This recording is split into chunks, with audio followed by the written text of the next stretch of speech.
Go for it. Greetings. This is the 28th of December.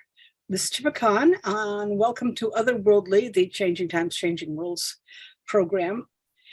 We are going to be talking tonight about pagan stuff. We're specifically how we can support our elders in the community, which is going to be a question of what is an elder, what is community, and what support do we owe them. It's going to be a fairly deep question, and I'd like to extend it since Changing Times, Changing Worlds is ecumenical. If you happen to be a Christian mystic or something else, you don't have to be pagan. You can still consider what an elder is in your community. And because I think that is that's important, I think. My guest tonight is Ed Hubbard, the pagan Hubbard, and he is he was this came up because he was trying to get help for Oberon Zella, who was going through some stuff. You guys may remember earlier in the year we were trying that Aidan Kelly was going through some stuff. Let's face it, having created a world in which it's safe to be openly pagan, which is what a lot of these elders did for us from the 60s till now, has left them without a lot of financial background. I suppose they've got their Social Security. Without a support structure. We don't have a lot of support structure, and personally, I'm perfectly happy laying a lot of it on the on the American so-called the medical system. I'm not going to call it a health system. Yet I know there are some living in like England and Germany. They're having the same problems. Yeah, I mean, let's face it, earth-centered religions tend to be less focused on making money and more focused on let's save the planet. Yeah. This does not set you up to have a good, is it called a 401k? That's a good retirement. Good retirement program set up. Right. Also, it doesn't help that we went through a long period of basically money is bad, money is evil. Okay, I think I would like to turn it over to, I do want everybody to join in, but Ed, I'd like Ed to speak first because he's the one that brought it to my attention, and I think that's I'm grateful for that. And what have you figured out in the last few weeks while you've been working on this problem? Well, thank you. Thank you for inviting me. Thank you for having me. Let us go ahead and start with the root of the problem. In this case, that we saw an elder, in this case, Oberon Zell, who goes to the community, and he needed a considerable amount of money to move. And he got it from the community again, got there. 6 weeks later, he's being forced to move again. At this time, I say we need to have this conversation. How do we stop? And this is just one elder, and one that does go to the community, does come to ask, and doesn't really have any support structures, or not sharing those support structures with us, and feel that they can come to the entire community to solve it. But I was saying we need something like Oberon House, or we need to start having a social contract with some of these elders. What do they do for us? What are we doing for them? And try to get their problems solved, not throwing money in crisis over and over again. And that's how we're handling all our elder care right now. It's a series of crises. We throw money at Patreon, we throw money right directly to them, and none of this really helps. And then everybody says, well, why don't they have more people, more help? And so really right now, what we're seeing is that we have an immediate problem. I've identified over 100 elders that are probably in the next 2 years going to be in the same boat. And a lot of them are going to disappear. And then everybody's going to ask, what happened to that elder? What happened to this individual? I'm not going to name anyone because I don't want to cause bad luck at this time of the year. But what happened to them? And then somebody says, oh, they passed away. We don't even have an essential obituary, much less anything else that tells us the story of our elders. That's where we start. We're about to have a real crisis, and we need to identify it. Yeah. I feel a little uncomfortable mentioning somebody without asking their permission to. It's okay if I can use you as an example. I have to say, I have seen too many of them who have, I know a big Llewellyn writer whose husband got cancer, so she stopped writing and put all her time taking care of him. And then I think the same things happened to Aidan. I think I feel free to talk about Aidan Kelly because he's been on, and oh sure. But there's a lot of people out there who, you know, you lose all your savings and lose all your sometimes your home to the medical money-making system. I think that is throwing us deeper into crisis. I don't know if we can do anything about that. But there's a fantasy in there. Let me talk about the 1960s, 1970s, 1980 fantasy that existed. And that is, we're all going to buy land, we're going to get all off grid, and we're all going to live our happy old ass lives out in the countryside. Wisteria, Circle Sanctuary, Gaia. I mean, we've been very successful building these campgrounds, which are very expensive, these, you know, sanctuary lands. But the idea was somewhere in that process, we're going to have magically some sort of elder care was going to be there. There was going to be some sort of houses on these properties. That was a promise made in the 60s, 70s, 80s, and 90s by these very same people who thought they were going to. So while they were giving to the community, they were also taking care of their festivals and building a community around festivals, and didn't put that last step, which was supposed to be a house, a sanctuary, something they can go to. That's what we were told was why we're buying property. And we fell very short of that premise. I've seen it be semi-successful. For instance, a sacred place in Canaan, New Hampshire. Semi-successful, it was doing fine until Eric died, leaving Shima alone. And let's face it, we keep getting older, which always, it's amazing that we find it surprising, but we do. We turn around and suddenly, wait a minute, why is my back aching when it gets cold? Why have I got, why can't I do the things that I used to be able to do? And we are always surprised by getting infirm as we get elderly. Is it okay if I throw one thing out? Because as I was reading about this, there were a lot of discussions of what is an elder. I read about 8 articles talking about an elder, and there's many people seem perfectly happy to say, well, the elders are the ones who put in the time, they put in the energy, they put in the hours, they created the communities. These are the people we really ought to be helping. It's like, I'm not comfortable with that. Neither Well, am I. I was going to say, the ones that need the help are not the ones who still, I mean, I look at what I want to do.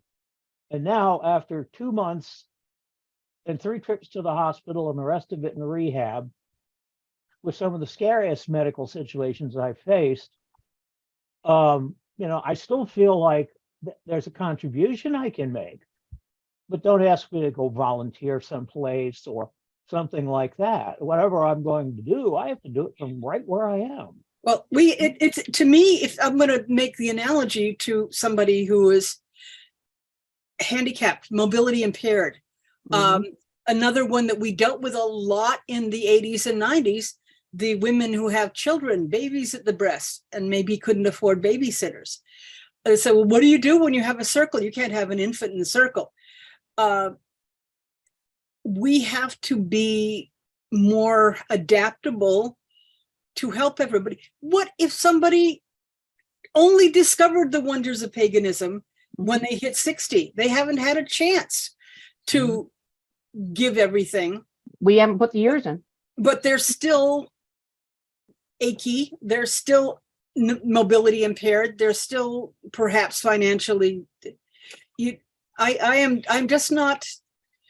I don't like the attitude of we only have a responsibility for you if you already gave us stuff.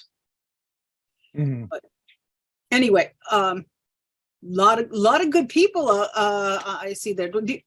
Ed, do you have more to say? Because So I asked you I'm to of the use- belief the only elders that you have an obligation to support are the ones of your own tradition and ones that directly affected your thing. If you're not taking care of your own elders, much less anybody else, then you're not doing your tradition proud. And your tradition recognizes you as an elder. The idea that somebody in another tradition has served, 30 years and supposedly gave us all these benefits. They didn't do it necessarily for me or my tradition. They may have broken the ground. They did for their tradition. I do believe that there's a bit of selfishness in all this.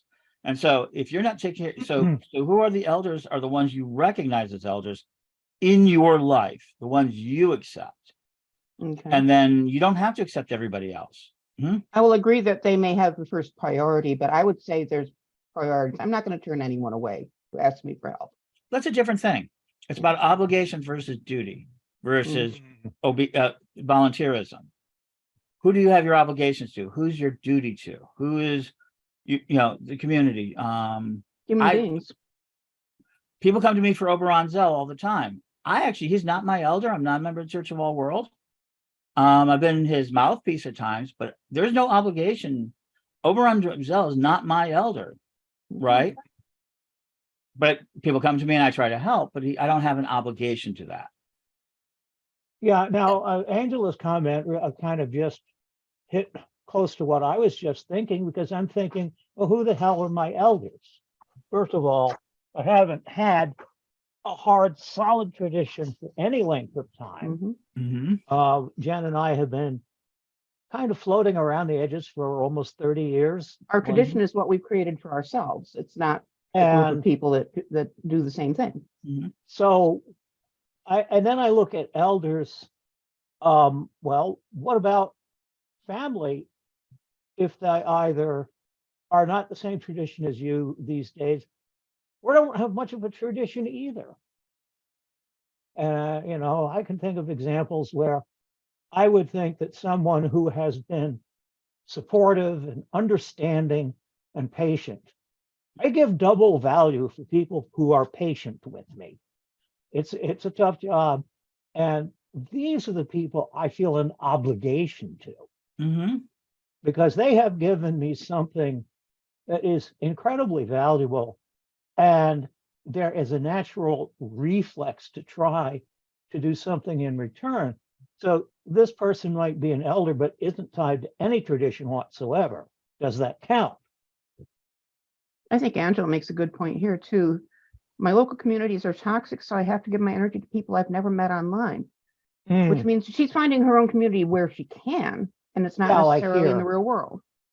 Well, that's true too, because I would never have a community of any size if it weren't for this. CTCW is the only reason I have a Sangha to look to. So I see a problem we have because the pagan community seems to exist in a state of semi-permanent civil war, where groups are constantly fighting internally. They're fighting each other. Heathens won't play with Wiccans. Wiccans won't play with heathens. Non-Wiccan witches get bad-mouthed. It's no wonder we don't have a community that can function to support our elders. Face it, we can't basically decide to have lunch. Right.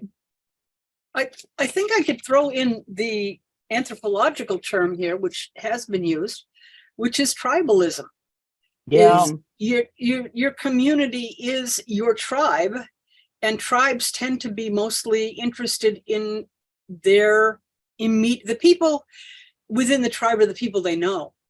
or are most like them, and it's all then instantly us versus them. And at least that's a tradition, because it goes back over, literally millions of years. It is a thing that happens. Yeah. You see it in the sports teams just as well as you see it in religion. but But in sports teams, it's designed. It's an Yeah. essential design of it. It's And meant that's an for important competition. aspect of it. And they play upon certain emotions. And what it is, it's easier to build an enemy. If you have an enemy, it's easier to build a group. I actually belong to a very healthy tradition. We're sending 70 members to the Parliament of World Religions so far. wow. We're in a highly cooperative effort. We run online schools. We do a lot of things. We don't tolerate certain types of behavior. It is online and it's in person. We have somebody, the Adventures of the Wandering Witch. They got Facebook. We have members meeting for the first time in Greece, and she's walking the old gods, Lady Lori Denman, and she's being taken care of by a local group there of ours. So you can build healthy communities. The problem is it's harder to do so. You have to do it from love. You have to do it from lots of other space, and it takes a lot of communication. And I think a lot of the elders that were facing problems right now were always skimming through that communication. They never really had the deep conversations. Do the churches have money? We have all these 501c3s, right? But none of them seem to have a storative cash or building a trust or any of this stuff beyond very limited amount of things. So there's a certain lack of imagination for certain ones of these 501c3s. The Church of All Worlds. Now, Circle's got a great one. I mean, Selena's taken care of, and her people are going to be taken care of for ages. They have a cemetery. So they've already taken care of that problem. They've got a real hook. They've got a real place for their community to go. And there's eventually going to be a place where people will actually go on pilgrimages, which will then support that land even more. So who's thinking about the future? And that's where we've got to change this conversation, not about how bad we've been or how toxic we've been, but which one of us are going to help move forward and build a better community in terms of finances, in terms of all of this. Well, what And happens to definitely- those? What happens to those of us who aren't joiners, who don't join most organizations, who don't join churches or Then groups or you can't. communities? If you don't join, you don't get the benefits. You can't not be a joiner or not being part of the solution and expect to benefit from it. That's not fair. I mean, so there are ways for you to join in and become of it. You do join in. You're joining on this. This is joining in. It's just a matter of what level. I'm part of you're in. CTCW, yes. Yeah, but that's joining in. It's building a whole community worth of energy. It's positive energy and it spreads. And you communicate, you contribute a great deal. Yeah. Let's not kid ourselves there. Well, Yeah, I think about this, and this whole us versus them and tribalism is rooted in ancient parts of the brain. And I personally feel, and have felt for a number of years now, that our only hope for survival as a species is to evolve past that, to where we are more enthusiastic about and accepting of a society based on cooperation and collaboration, and as opposed to, whatever the hell we've got now. I'm a big member of the abundance movement. The world in so many ways is in better shape than it's ever been. We're at peak child now. The population's going to start coming down. We're bringing more and more safety measures on it. It's the lowest possible chance for a human being to be killed by another human being in a history of recorded history. I mean, we got so many good things happening, but we don't have that mindset. We don't have that paradigm. We just don't. I mean, look at this. This is George Jetson stuff. This is communicating and transmitting on a one-to-one to mass scale. 5 years ago, this was still a dream. At COVID, this was the salvation of our community. And today it's the foundation of it. Good point.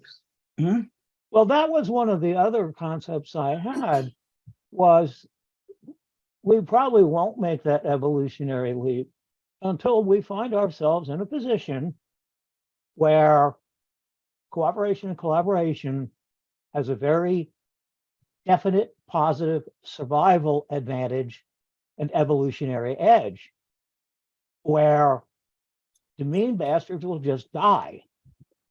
And if we thin them out enough, I say we, it's not like I'm going to go out and do it, but if we find ourselves forced into a position where it's get along or die, well, you probably see a paradigm shift.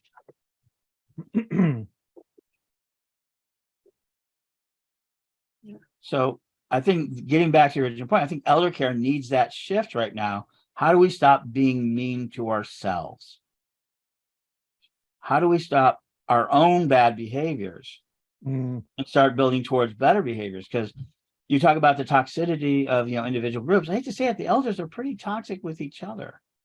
Yeah. I've seen some really big fights that are deep and they're generational now. And the people who are practicing them at the lowest level don't know why.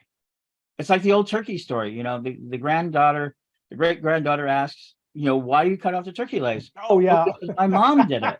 No, it's a ham. Go, huh? It's a ham. Why do you cut At the end of the day, they go to the great grandmother and says, oh, my oven was too small, so I cut off the legs. Yeah. Nobody knew that. So it became that deep family tradition. Well, I found another aspect of that, and I think it may be tied deeply into Wicca and its structure, is that people are willing to forgive a great deal of hurt for themselves, but they will not forgive easily when they see a friend or a loved one being hurt. So if you have a structure of the religion where you have a romantic pair, you got your high priest and your high priestess, if they have a breakup, then it breaks up the coven, and because they all get mad at whichever one they haven't decided to go with.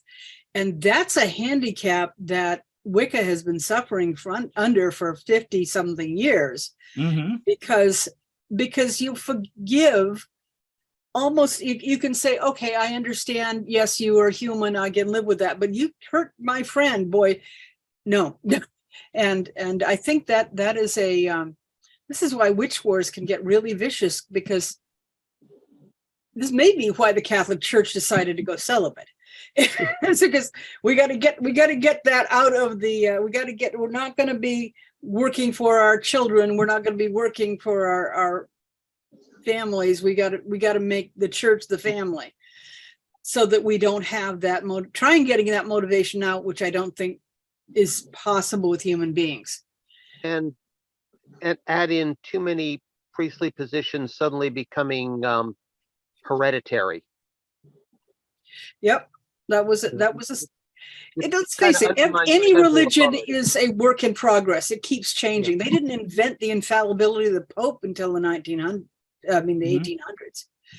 So we are, as we continue to, was it Isaac Bonewood said, it's like, it's true, we made it all up, but it's true.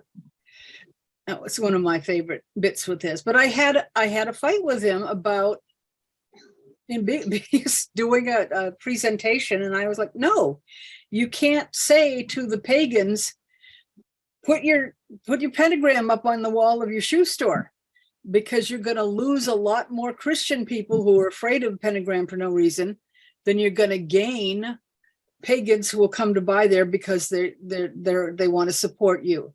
And that will mean that we end up with another pagan family on welfare. We have to use, I'm a great proponent of coming out of the closet if you can afford to. Yeah. But I think that in many cases, it's certainly a very personal thing. Right. You have to look at your own situation and say, is it safe for me? Is it safe for my kids? So this really ties back into elder care.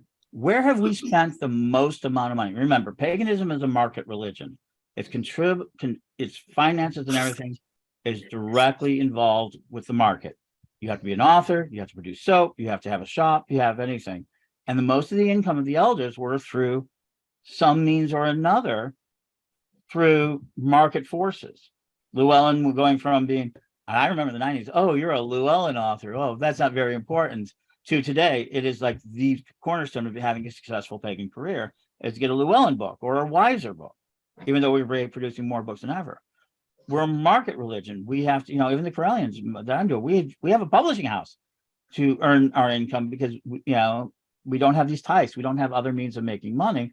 So we became this market religion, and we have failed to be good marketers. We failed to be good shops. We failed to have them produce real income. So we spent millions, probably hundreds of millions over the last 30 years into retail operations, to centers, to spiritual centers that have failed, and that money is gone, sucked up. I don't know how many stores I bought in liquidation. So we don't have good business people who are willing to build good businesses, but we're a business religion where we say we have to finance it. Look, Oberon Zell still has to bring books and statues and everything to cover his expenses at festivals. Byron brings books to festivals. We're still in the center of these major elders who are going to need help, who have to sell their wares to support their lifestyle to help us. That has got to be fixed. We should be buying from each other. It's an ecosystem. You know, it's an ecosystem when we don't practice it. So if we don't put that pentagram on the wall, or even telling when we have a pentagram to our own community, how are we going to get them to shop with us? How are we going to build that consistent relationship? And then we come up with no money for elders. Yeah. I think step one is to stop we don't want to get into the prosperity foolishness of some of the mega churches, but we've got to stop the money is evil thing. Yeah. Money isn't evil, it's all in how you use it. Well, I also don't want to see us turn to the concept that people who have participated in that market are the ones with the value. Yeah. Yeah, and the full quote is, people always snip off the most important part, which is the beginning. The love of money is the root of all evil. Evil itself, Exactly. Money itself is neutral, but obsession with money is evil. Avarice. And to just treat money as a resource, if you are able to gather that resource and use it for some beneficial purpose like elder care or anything, then good. All of this boils down. Hi, everybody. It's Byron. Hi, Byron. All of this boils down to having a commitment to your community. I live in Appalachia, and every tiny Baptist church with a congregation of 23 people, most of whom are related, can somehow manage to keep the lights on and the water on and the building heated. And they manage to pay their pastor, not full time, but they do manage to pay their pastor enough to keep him going. So that's because they have a commitment to what they're doing. They also have probably reasonable expectations. Well, they do, but they don't have any more expectations than my pagan congregation does. You are to be there to marry them and bury them and bless their babies, and then to sit with them with whatever problem they happen to be having. Yes, clergy people do that for their congregations. But the difference is those congregations understand that the energy has to go two ways, that there is a commitment to creating this Wednesday night, Sunday morning, Sunday afternoon community, and it grows out from there. And I question whether many people in the pagan heathen communities has that kind of commitment, both to their spiritual work, but also to creating infrastructure for our religions.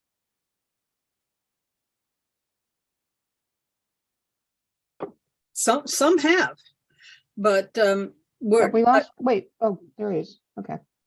Sorry.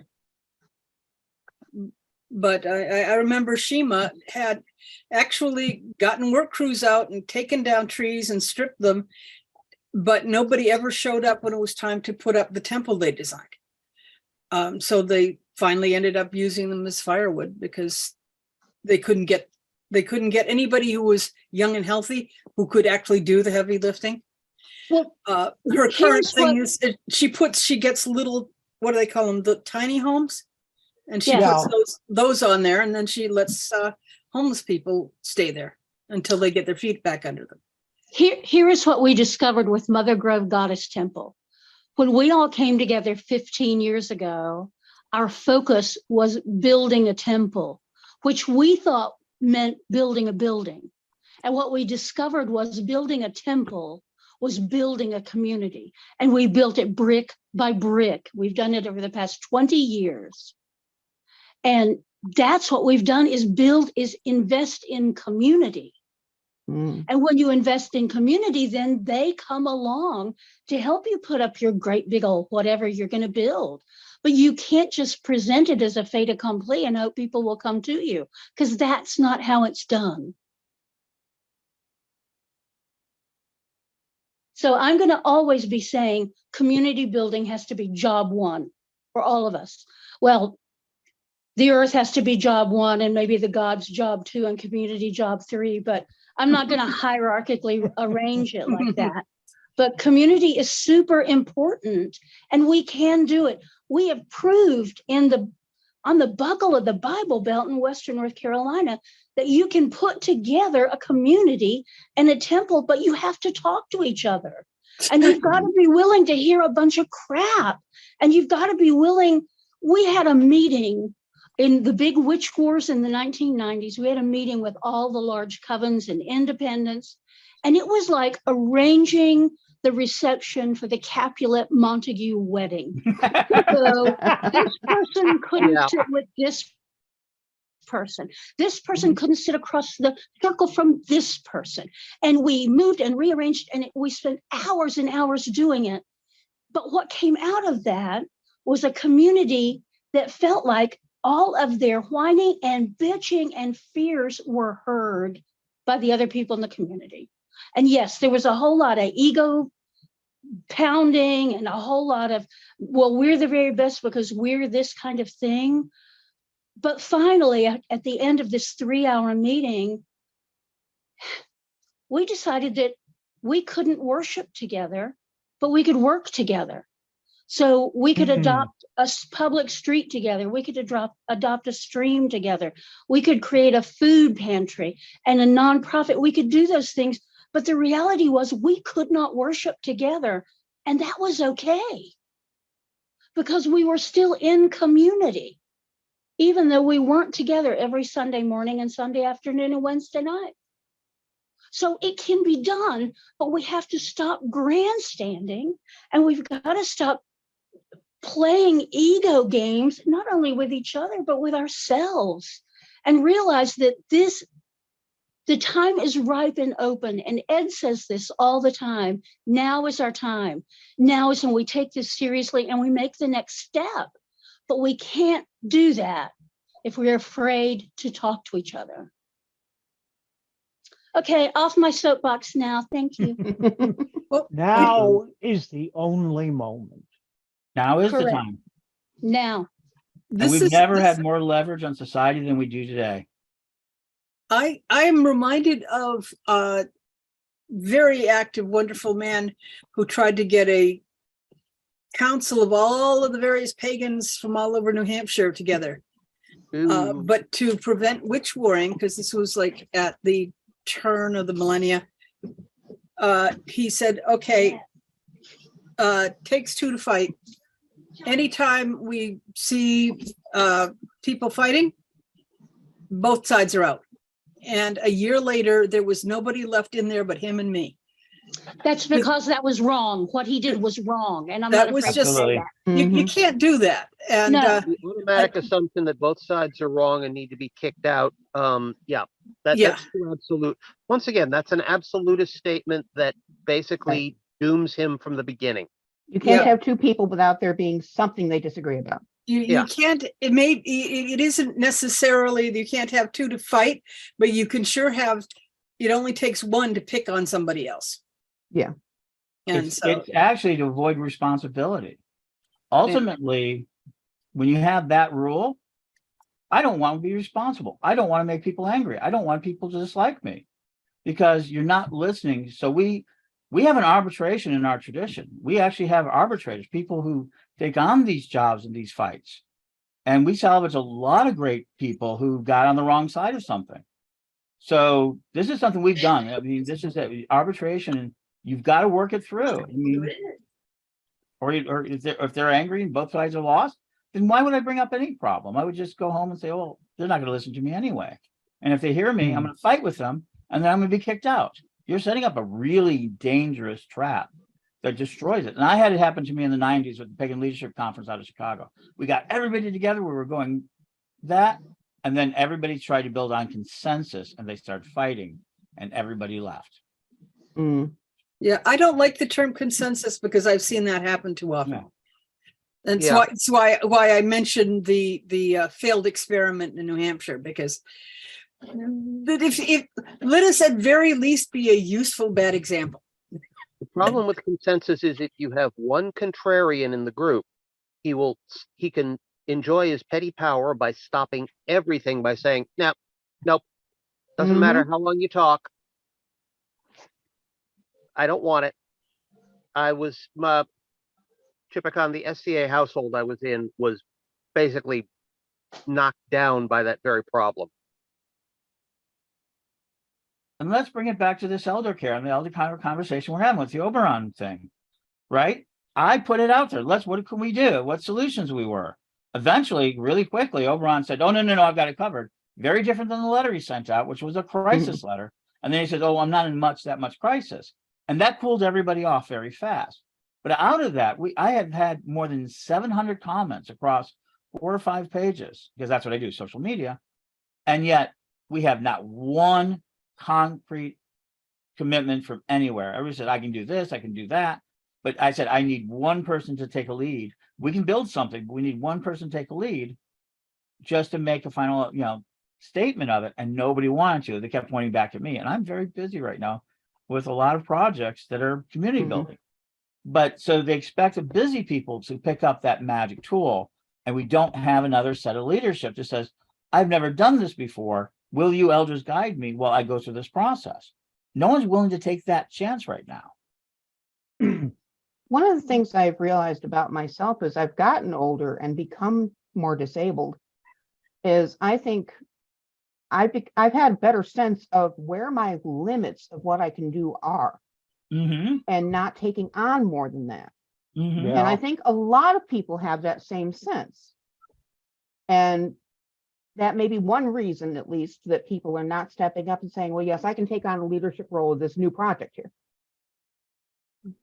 Or And this you place where the shouldn't person be. needs help. If we're a healthy community, we should have millennials who are ready to step in. We should have the people we've trained in our temples. Our They're doing temples other should be things. standing up. And if we have not trained the temples and nobody in our temples is rising up, nobody's helping us after years of training with them and building on them, then I don't know what to say.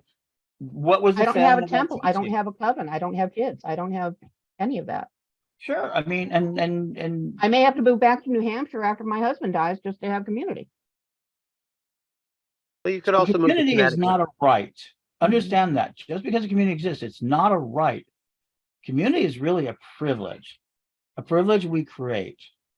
It is not a right. No one has a right to the pagan community. No one. You have to really be a part of it or you're not. And you're a part of it. You're acting in it. I mean, you're talking, you're having discussions, you go out to events. And just because they're just, casual. When I reach a crisis, who's going to help me?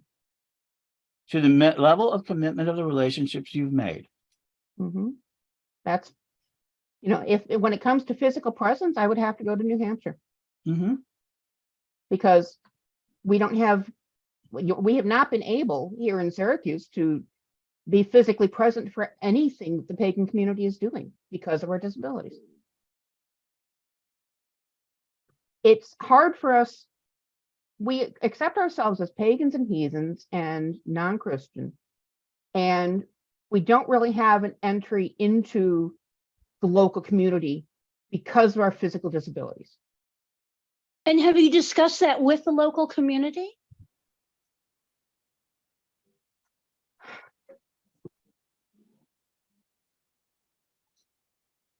I've been in touch with the local community. I have participated in pagan events locally and had to stop doing so because of my physical disabilities. I don't have the networking at all that makes it reasonable to continue pushing that. Okay. So Yeah, if we could connect to the local community through online sources. But I mean, when it's like, we can't do this. First of all, we have mental limits. One of the things that has happened is that my brain simply will not process information as quickly as it used to. It becomes overfull too quickly. And I've also got, I'm really thrilled. I got out to the street with our Garbage today. trash Yeah. can, got it out to the curb, and then I managed to get down the stairs and back up with a load of laundry. And I'm going to suggest that we be careful that we don't go down the road of spending too much time on Griffin and I and our issues with No. community, But I because think- that could be the whole show. Well, that could be, And it's but not I'm just going to cut myself off with the observation that one of the things we live with is this sense that you try to tell somebody, I can't do that. And because you tried to do it, you fell down and you were in the hospital. And they say, sure, you Okay. can. And then they say, sure, you can. And it's another thing to do. We also are coming off of 3 years out of the 10 that we've been back in, 12 we've been back in Syracuse. 3 years of not being able to connect with anybody. I'm still not really supposed to be going out in public. So I'm going to mute myself now, and we don't want it to be the Bill and Jen. but Can we thank work on solution? I really like the idea of working on solutions. We got in the chat, Angela suggested sign language and rituals, which absolutely. might not be it's brilliant. And there's no reason the rest of us can't slowly pick it up the way we pick up anything. Or, Well, what we have discovered with rituals and sign language is that we have several sign language instructors in our area who always have students. And so doing a ritual is a wonderful way for students to practice language that they wouldn't necessarily do. So yes, it's a matter of reaching out beyond the pagan community and seeing what your resources are. And I feel so badly for you all that your local community is not saying, if you say we have disabilities and we can't get to this particular venue, that they are not saying to you, how can we help facilitate that? Because that's what communities need to do for each other. You can't get out. Is there a way? Yes, it is expensive, Angela. It's very expensive. But And we can then get out. We can get out and we can get there, but we can't physically endure. And part of the problem is that we are nobody to them. There is no reason for them to have an interest in making sure we get there because they don't know us. So let me offer you the good news, right? It's very fortunate that we're not required to have those communications. For people who are disabled, for people who are going to, we do have, and we've created this whole wonderful network of shows, Facebook pages, and places where we're having really a major connection. I mean, we're seeing each other face to face. That's something. We're able to have these conversations. We're able to help ourselves at a distance. I mean, we're able to do so. So if you are having problems with your local community, maybe at some point they'll evolve and maybe take films.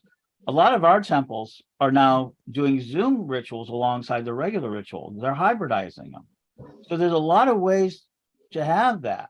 It's a matter of what are you going to accept? Well, let me This present is the true next. for everybody. Let me present the next issue, though. I'm a solitary practitioner. I'm not looking for group ritual. Then, so and a lot of people. I A would lot be of people are in fine the with same a boat. pagan festival to go to and meet people or something like that, but Yeah. I'm not looking And for so- a group ritual. So how can solitaires, right, who have no elders, who make up the 80%, 90% of the community, Here, be how do we expected to get that? support elders? So this is the trick. This is the trap we're in. We are mostly solitary market religion, which has very few actual members of traditions, and yet we're expected to support these elders who are at large, who have not built these structures, that are mostly solitary people who are buying their books, their candles, and all their essences, and only 20% is actually an evolved tradition. And how are we supposed to help elders if we only these few people are actually in a tradition that can build the structures necessary to build community. Excellent point. Hmm. So mostly 80% of the people that we are involved with are already outside of the economic system to support shops, elder care, all of this. And instead, they are definitely supporting Amazon right now, over 1 million. So if we're not spending money with each other, we're not doing ritual with each other, we're not building community with each other, then what do you got? You got a reality show. You've got just a game. I mean, the reason I'm building Pagan World TV is that a lot of the Z people love smart TVs. We're on Roku now, putting out new programming, our ideas out there. And who are we putting it out for? Mostly solitaires. We're hoping that will come in and buy from our shops, take our classes, take our people. But I'm communicating with them by going Pagan World TV. And this is a big issue amongst the younger people. They want to help, but they have to be given funnels to help. Real, honest funnels, not a crisis letter. Throw money at me so I can move somewhere else. Sorry. We need real answers. And maybe that'll take a lot of work. But we do. We got to give people a way to contribute, because that's just as hard. They don't know how, and we don't have the leadership who's willing to take the time to teach them their jobs. You're muted, Chipicon. Yeah, I am handicapped by not being particularly good at social media. Yeah. So I'm not very good at reaching out. I'd like to hear you expand on, give some examples of channels to help that we can offer people that will, I mean, opening the channel sounds brilliant. So right now there's Pagan World TV, is which my current project. Okay. Fringe TV has really come out of nowhere, which under Melissa Anderson, and they're really doing a good job of bringing cultural paganism out. Pagan World TV is mostly about culture. We're a cultural channel. I mean, we are talking about it and directing it. We're going to try setting up another Witch Fox like directory using video and stuff. I mean, here's what the rule is. How can we begin finding people who are building centers, and instead of everybody competing against them, kind of see if we can have some people working together. And it's really tough. I do think that there's a landmark moment coming in paganism, huge, like probably the biggest in our history. It's going to change everything. And that is going to be the Parliament of World's Religions, 2023, Chicago, August 14th through the 18th. Already, our tradition's got hundreds of pagans are going to come there to deal with the world and deal with their problems of defending freedom and human rights. And that's going to bring everybody to a higher level of responsibility.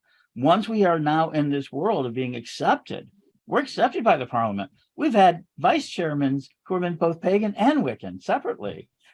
This is the interfaith body of the world, and we're accepted there. Our voices have value and in power. Now we're going to have so many of our own people.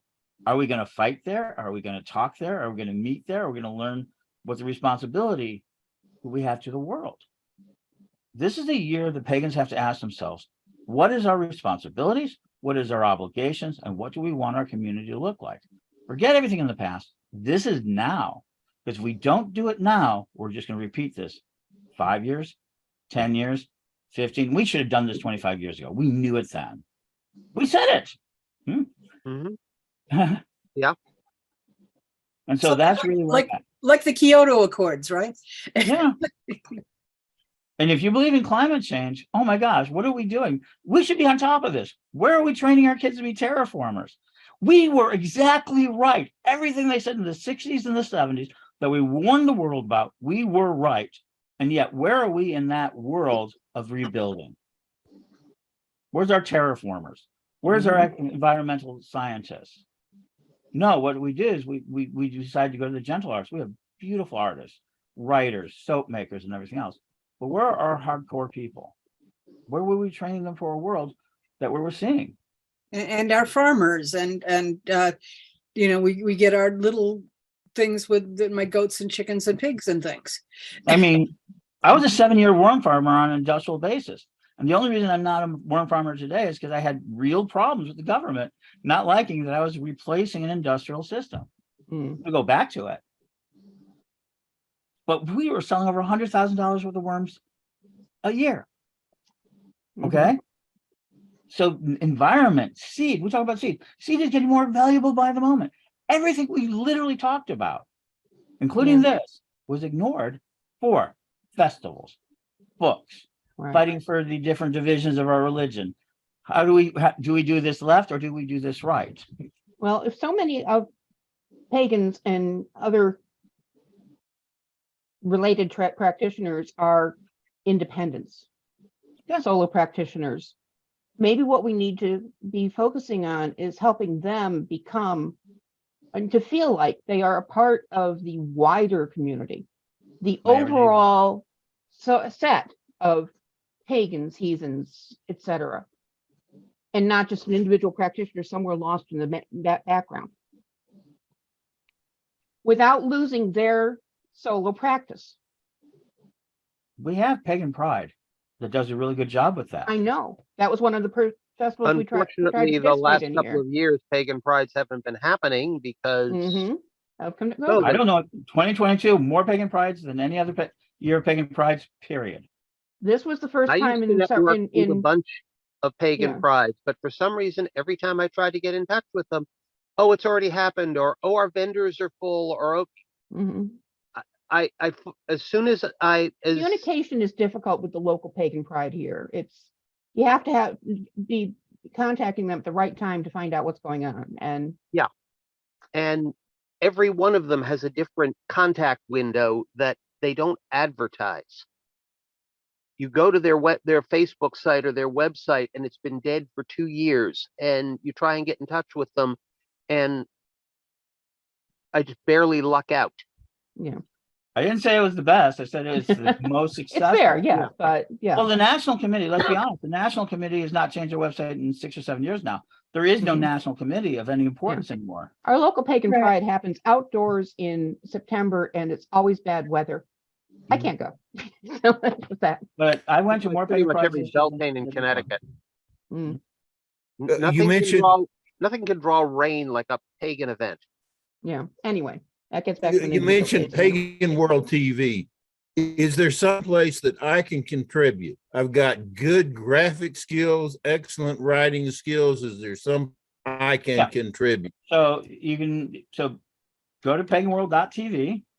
You can see Uh-huh. that. You can see what we're doing. paganworldtv@gmail.com. And just write Okay. it. It's the largest volunteer project. We have a dozen shows. Can right you now on can the- you put that in the chat? Sure. Make it easy for people to. Okay, I tried to put it in the chat myself and accidentally sent it to someone. Mhm. But yeah, Pagan World TV. Yeah, Any it's place a new else. project. There We we got, are. Okay, never mind.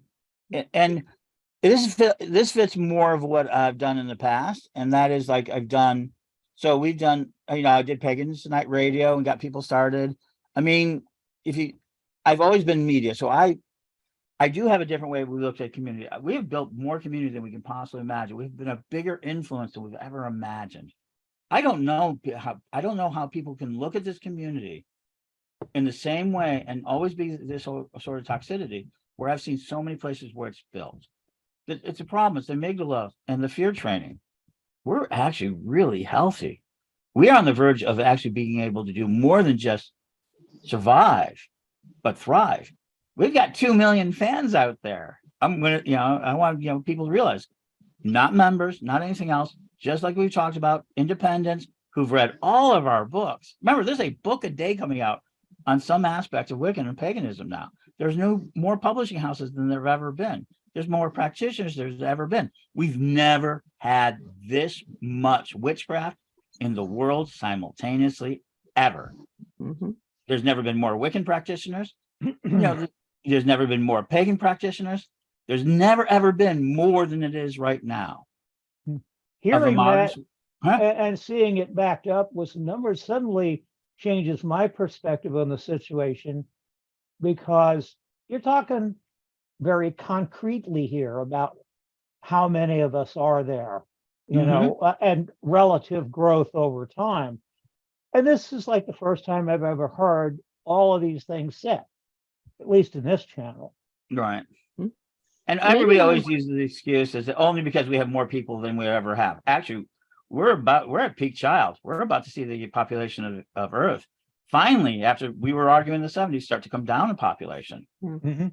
It's in the I think maybe process. one of the things I'm noticing is that when I attempt to get in touch and work with some organized community, like people who organize a pagan pride festival, they don't seem to understand the needs of the individuals, the solitary practitioners, the disabled, any of these not marginal, but any of these non-fit, non-healthy people. I haven't felt like they were a fit. And they may not have been. Yeah. That's the bad news, is that they stop. I'm not going to forgive or condone or not condone or talk to their circumstances. Right. Some of them are overwhelmed. Some of them are just a-holes. I don't, we're a Yeah. community, and It's we're frustrating. it's a highly diverse solitary. community. Yeah. But one thing that can be done is, I mean, admittedly, we took Wicca, goddess bless them, got paganism into the popular culture's view. Mhm. But not everybody can dance in a circle. Not everybody can stand for an entire ritual. It's time to start having pews, or at least folding chairs. I'll go for circles do. of folding chairs. But it just, we got to remember that there's a lot of people out there who aren't going for the ecstatic thing that many of the early books said was what pagans wanted, the ecstasy. And it's like, no, I never was going for ecstasy. I was always going for communion with nature.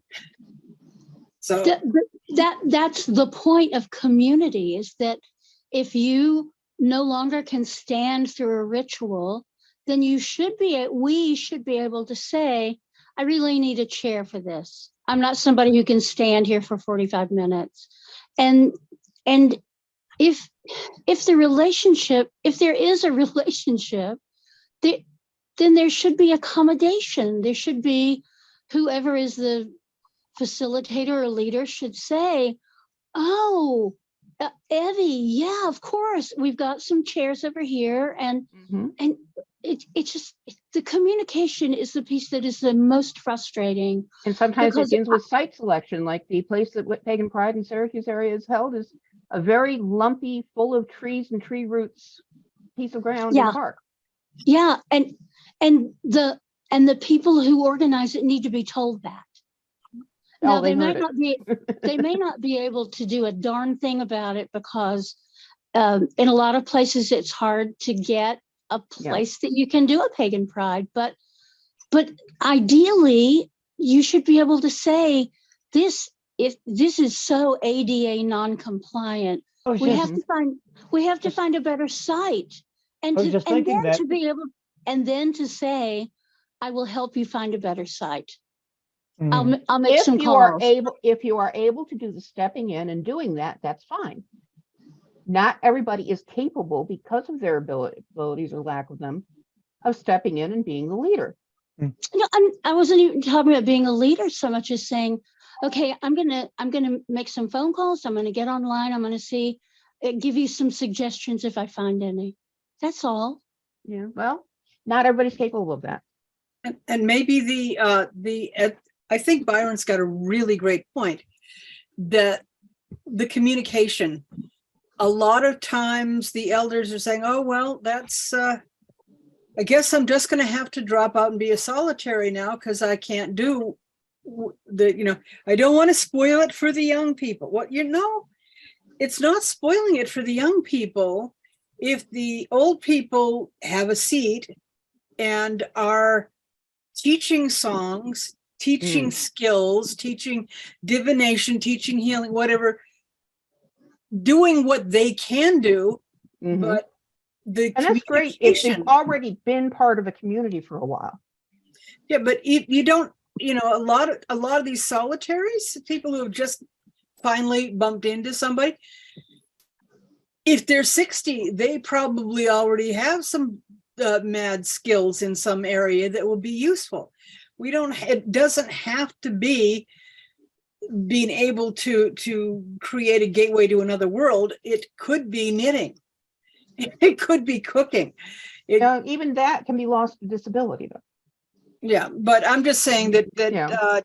I'm not, there are always things that but I think an awful lot of the old people are being a little bashful about asking for help, saying, you know, I can do this, but I can't do that. I haven't been bashful. Well, anyway, Lines the of end of- communication. yeah. I see that it's stop at 9. the top of the show. I don't want to stop this conversation, but it's an hour show, and so I'm going to say, Yep. Ed, do you have any final thoughts? So there are groups that are doing this. I mean, it's not just everybody. And I understand it's hard for solitaires and everybody else, but this is one of the places where the argument always goes. We went from ACRO trying to help elder care as a community, and we ended up talking about accommodations for the disabled. We drifted the conversation from where it originally was, how do we get help for our elders, to talking about individual rituals and individual events. And this is the drift that always happens. We got to get focused on our conversation so we can focus on the real problems. And that we need to be able to come, because we can solve the elder care problem, we can solve these accommodation problems, we can move down the line. But we've got to have a really deep mirror look at what do we look like as we age out. And I think this was a great start to that conversation. I'm really appreciative of having it. Yeah, Well, thank you. few more years of discussion and we might have a start on it. But yeah, that was excellent, you know. Well, don't stop now. Well, we have to stop now, but you know what I mean. Yeah, but we do. So I'm going to say thank you and tell your friend and people who couldn't make it. I'm going to say I bet there's a lot more people who'd like to, you know, sit through the hour when it gets up on YouTube in a couple hours. I spend more like a day or so. I spend a lot of time sharing these out with people who don't, for some reason or not, can't make it. Yeah, and that is, it is a joy of YouTube and having that. So thank you all for coming, and we will be on YouTube shortly. And who have I got next week? I got somebody who's doing pagan art. So there you go. So turning it off, and